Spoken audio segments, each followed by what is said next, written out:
Fantastic. So I'm just about to start sharing your slides for you here. Just a reminder that this session is being recorded. So without further ado, let's hand over to you, Dan. Welcome. Thank you very much indeed. So just to introduce this particular session, it's an interactive workshop. So we'll be doing some work together, hopefully a little bit like we've just done in the previous workshop. So the question is about tensions in the roles and relationships and responsibilities within learning design teams and what causes them. So I'm really hoping we can collaborate on talking about this particular issue and see how it fits with your experiences. And also I'll be covering a few things that might be interest from literature, which talks a little bit about this. Just going to move the slide on. So first of all, could I just ask you to put something in the chat for me, which is about your job title and role. And having just listened to the feminist discussion, I realized I've put postman in there, so forgive me for my misdemeanor there. But what sort of role do you have within your establishment, and whereabouts are you from would be a really helpful start, just to get a feel for who's in the room when we're talking about this particular issue.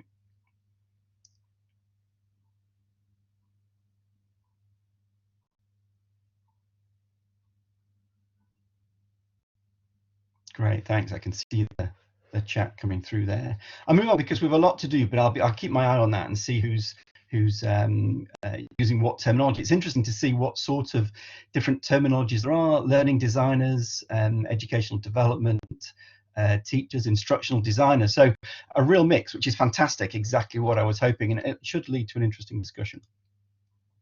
So this is the session. I'm just going to give you a quick overview of what the digital education service is like at Leeds. Hopefully that'll be interesting, and then position this subject with a few papers. We're then going to split into groups and talk about that, and then report back. So we're going to use Padlet for that, but I'll be introducing that later. Firstly, a bit of an overview. I'm actually a latecomer to studying a PhD. I've been teaching for about 14 years. Before that, I was 20 years as a product designer. So I'm getting on a bit, but I've decided to do a PhD, and this is the subject. So it's about these roles and relationships. I'm not using this information as data today. I'm just really trying to get some background information to share my thoughts at the moment. So on the screen there, we've got a kind of timeline, if you like, of creating a learning design on the left and then through to delivery on the right-hand side.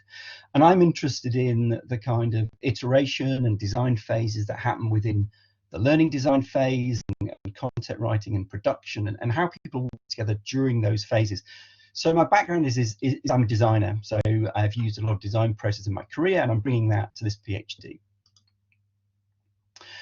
Quick overview of the DES online learning team structure. This is just one part of the digital education service at Leeds. It covers things like partnerships. It also covers the digital education system. So it's very broad, but this is just the online learning team structure. So head of online learning, obviously. And then we've got, on the left-hand side, we've got a couple of streams which both output courses. There might be ODL courses, online distance learning, or future learn MOOCs, or other types of professional or micro-credential courses. So we've got two streams. One is more about the ODL, online distance learning. So I recently, with them, created a online masters. So that will be the stream for that. We've got a digital education manager. We've got 4 course design managers, 2 lead instructional designers, and then digital education officers who might support students or staff delivering, for example. The second stream is more about building MOOCs and professional certificate courses. And you can see there's no education officer, but there are 10 lead instructional designers. On the right-hand side, that's our production, our creative team, if you like. Just give you the numbers in the boxes are numbers of people. So I thought I'd give you an idea of the sort of teams that I've been working with. The team that I've worked with, I'm actually an academic, so I've been a subject matter expert, if you like, working with particularly the left-hand stream, which is the teams developing these online courses, which are credit-bearing. This is a visualization of what a group or a team might look like at Leeds. Starting off with a project manager, and we're surrounding the development of this course. So on the left-hand side, we've got the SMEs, the subject matter experts. I imagine you're familiar with that term. And then we've got, maybe there's presenters involved in that or other academics involved in that small team. The right-hand side, we've got the course design manager at the bottom there, and then the team that develop after the course is designed, the instructional designers, the production, script editors and animators. So it's just an overview, a kind of visualization, a very simplistic view, my view of what that might look like as a team. And the interesting bit I'm interested in is the red bit, the red arrows, that sort of role that's going on between the two sides of it, if you like. I'm not going to talk very much about these papers. I'm going to move on, but these are the 3 papers I'm going to talk about, and there's some gaps in this literature around, and the bottom there, that's the gaps, is written in orange, about the convergence of leadership and instructional design. In the middle there's not much about investigating the characteristics of effective collaboration in these projects. On the right hand side, one of the outcomes of Futures I was that working with faculty was a problem, and that's kind of the role and relationships I'm talking about in this. I'm going to quickly go through those. So these were the examples that came out of this Drysdale, I think it was a thesis, which was about better leadership. And I'm using the term instructional design, and we could have a debate probably for the whole half an hour about what terms we should use for instructional design, or is it a learning designer, or what should the title be, a course designer. So I'm using the term instructional design to mean collaboration and partnership with faculty in course design, pedagogical consultations with faculty, and course quality initiatives, and that's taken from this Drysdale thesis. So these are the things that came out of the thesis, out of that research: having dedicated instructional designer roles, centralized structures, which is what we've got at Leeds with academic reporting lines, positional parity, that's an interesting issue, and to be empowered, and the size of the scale of the team in compared with the size of the university were useful or beneficial things to have. The second paper is an interesting one about by Bauer et al. About the characteristics that really you need to have if you're a course designer or if you're working with staff and faculty. And I think it's a really broad role. And my experience has been on the other side of it, being the staff, being the faculty, if you like, being the course, the subject matter expert. But a lot of different sort of characteristics are required. So it's an interesting paper to read about what came out of those. And the last one, very quickly, is about the sort of categories of responsibilities that came out of Intentional Futures in 2016. So this is again about instructional designers or course design managers, and they're actually designing, they're managing, they're training people, and they're supporting. So there's a really broad, I mean, this is where the chameleon type thing comes in. So I'll move on, but this is just to give some background about, to position the kind of discussion we're going to have, and hopefully that's been useful, but also your own experience from your own facilities, from your own departments. So we'll jump into groups in a moment. I just wanted to cover a couple of questions that I was hoping we'd talk about in these groups, and come back and then share what we think about them. And these are the 2 questions. What are the tensions that exist in team-based course design, and then how can these tensions be overcome? So maybe what you're already doing, or what could be done in the future. So I'm using this course design idea because that's what I'm interested in, but it might be, I'm interested in relationships between instructional designers and faculty, if you like, with staff. So it might be about elements of a course design. Maybe you've not worked on an entire course, but that might be how you use it, just an element of. So the way I'm going to ask you to participate in this is through Padlet. So I've just put into the chat there a link to this Padlet, which this Padlet has the links to the 4 different groups. So in a moment, I'm going to ask the great team to put you into 4 different groups randomly. So if you could take this link, or we'll drop this link into the groups as well, but you can then visit the particular Padlet for your group using this link. Hopefully that's super clear. Hoping it will be. And this is what we're going to do. So if you can comment in Padlet, if you haven't used Padlet, quick overview, you can click on that red button with the pencil. That will allow you to put a comment in. You can position it wherever you like, or you can double click on the page, or click on those comment pads that I've created there. So, or you can add a comment in the group chat and say, please, if you'd like to drop this in for me, I can't type it in because an iPad or whatever you're using, that would work. So we're going to take 10 minutes to that. Let me just check the time. Yeah, we've got about just less than 10 minutes, then we'll come back and have a chat about it. If you could nominate somebody to come back and chat, that would be great. So could we put the people into 4 groups? Would that be okay at this point? And we'll see how we get on. Brilliant.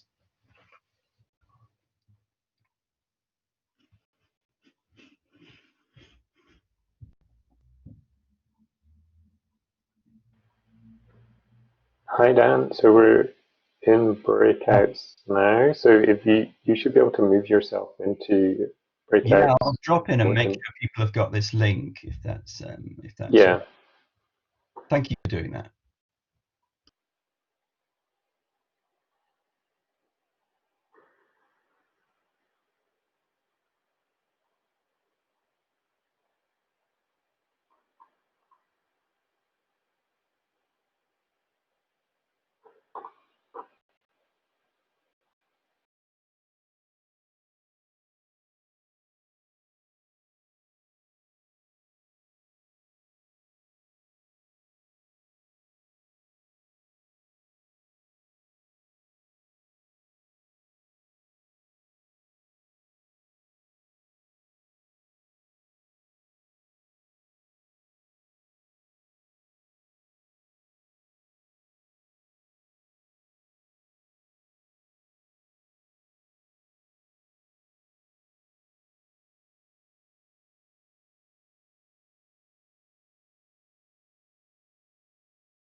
Hi, Dan.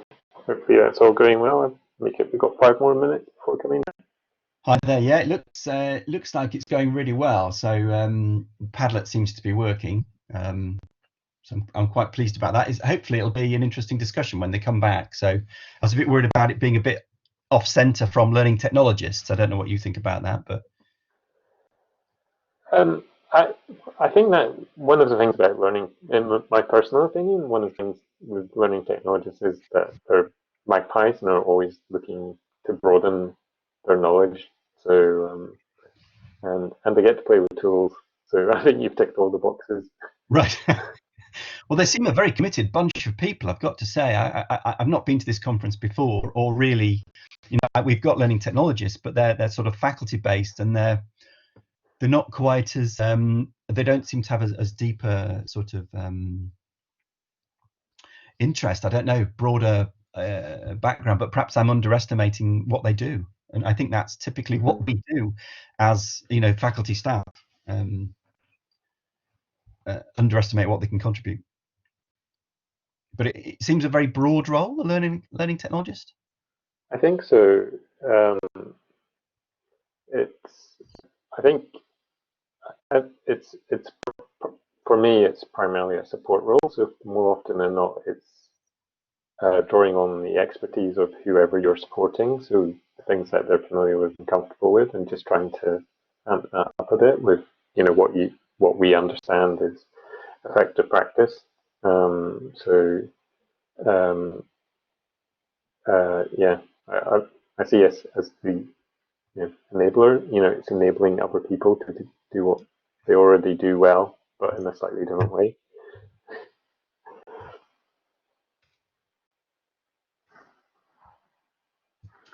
How are we on now? We're down. So if you want to bring people back earlier, I can do that. I've got 3 minutes left on the timer here.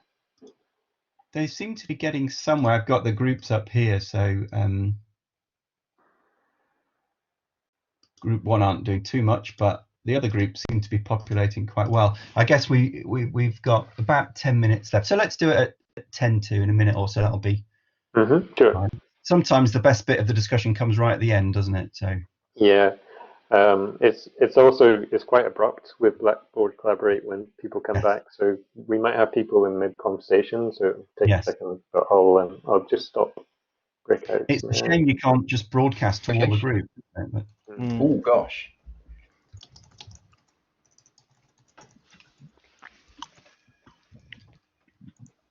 So welcome back, everyone. Sorry for the abruptness. I think I've maybe lost my microphone. Hopefully you can hear me. But Dan's just going to bring things to a close, and I think he's going to just ask some people to draw some feedback from the sessions you were in.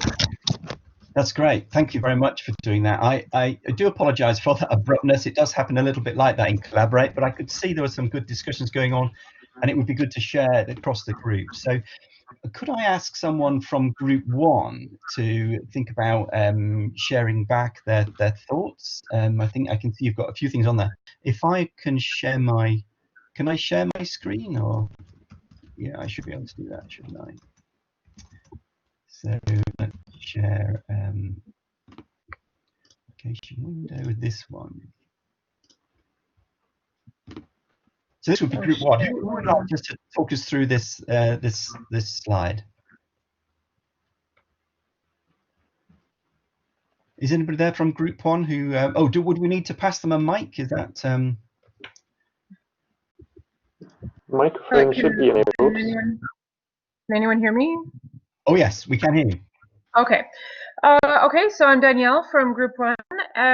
In our group, a few things that we identified. One, the most obvious one was the issues between the subject matter expert and the process. The subject matter expert doesn't always understand the process.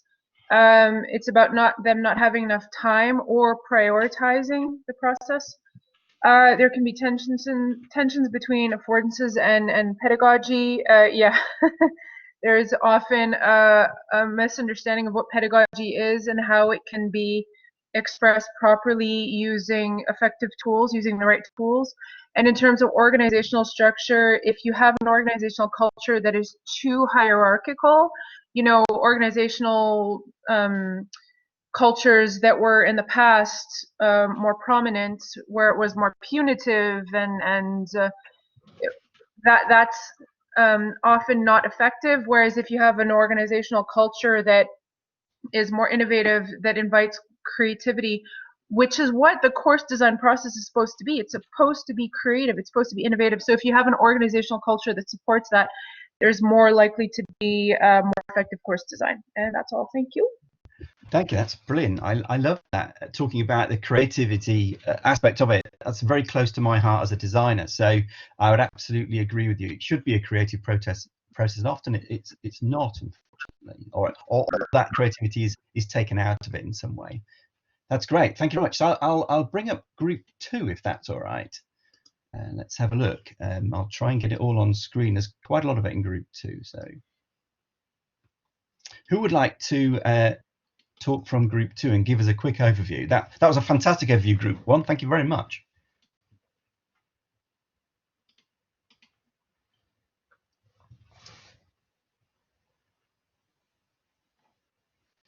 So group 2, I'm just wondering if anybody's going to be brave enough to talk this through. It looks like some very interesting stuff.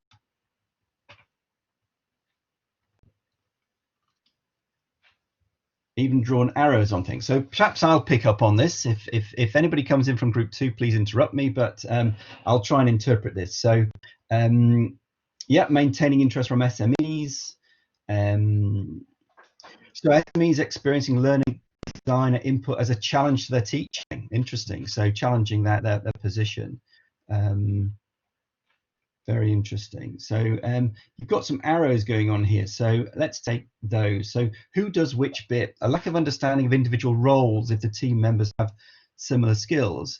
And I guess there's going to be some overlap there. So a solution there, which is linked very kindly, is project management, allocation of tasks. I think that's a really interesting idea of really talking about who's got which role and who does what.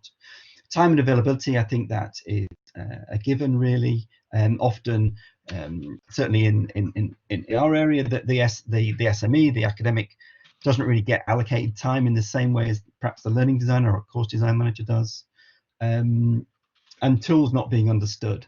So I think that's great. What I'll do is I'll jump on to group 3, if that's okay, and hopefully someone from group 3 will actually do a better job of explaining their slide than I did with group 2's. Could anybody join us from group 3? I'd be delighted if you would.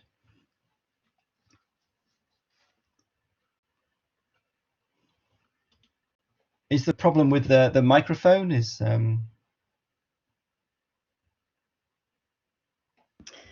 I can if you like. I just can't read your screen there very well, so I'm going to go and try and find my version of it. So we only talked about the tensions, really. We weren't sure how much time we had, but we focused on how there would be different ideas about how learning activities should be designed, or how the overall design process of the course should work. So, for example, the person whose program it is, who's leading that team, might assume that they would have overall design control.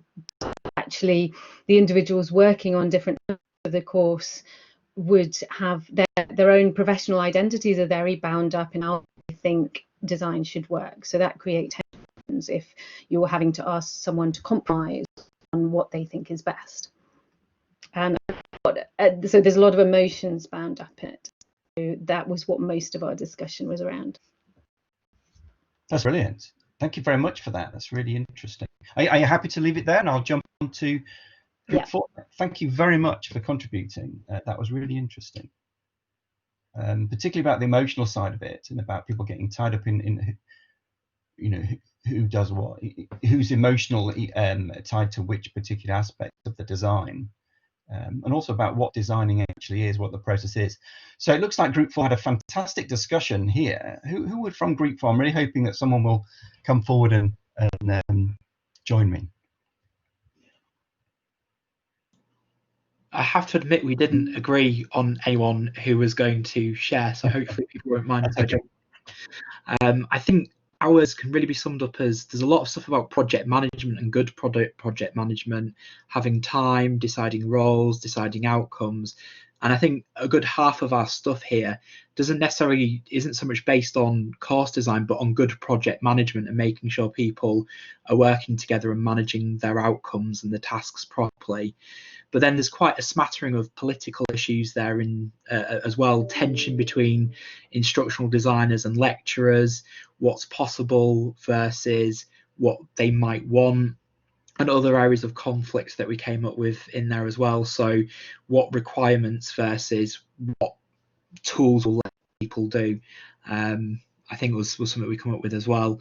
And time. I think time was a key one you'll see throughout both sides. One of the key controls is if people can get dedicated time to work on this, preferably in real time, that can have a huge impact. Brilliant. Thank you very much for sharing that. Really, really interesting. Let me just stop sharing the screen as we finish this off. So, comes the wrong one. So, I'm attempting to stop sharing it, but I'm not doing a very good job. Can anybody stop sharing those files for me? I've absolutely failed at that. Oh, I have to stop sharing the application screen, do I? Fantastic. Thank you. So if anybody's interested in working on this with me, there's my contact details there, or finding out more, being part of the study. I'm looking for groups to work with. But I just wanted to thank you for your time and input. And I think for me, as somebody who's not a course designer or an instructional designer or a learning technologist, this is a fantastic place to be. I think for your role, I think it's a really exciting time to be in a position to develop these sort of things. I think you're in such a great role, and I think the design element for me is going to come through much more strongly. How we go about things together. So hopefully this has been as interesting for you as it has been for me. And that's the end of my presentation. I shall enjoy looking at your slides, and I've really enjoyed the debate. I wish I could have joined each and every one of those groups. Thank you very much for your time. Thank you to Dan. I think Tom is still here. If we could show our acknowledgement and gratitude for Dan and Tom, I'd be grateful for that. So, and thank you for participating in the groups. So our program continues. So we have some more sessions before